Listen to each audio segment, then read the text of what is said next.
সবাই হঠাৎ করে শুনবে কে যেন একজন কোথাও বলতেছে, কোন এক পাশে দিয়া শোনা যাইতেছে একটা আওয়াজ, ইয়া রব্বি উম্মতি উম্মতি, আয় আল্লাহ আমার উম্মতকে বাঁচান, আমার উম্মতকে বাঁচান, আমার উম্মতকে।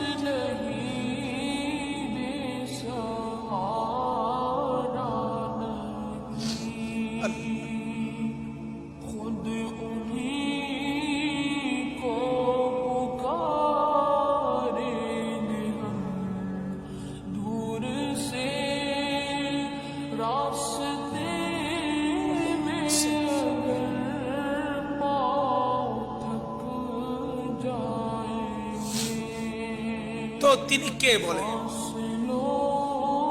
যিনি একজন শুধু বলবেন আয় আল্লাহ আমার উম্মতকে বাঁচান, তিনি কে বলেন?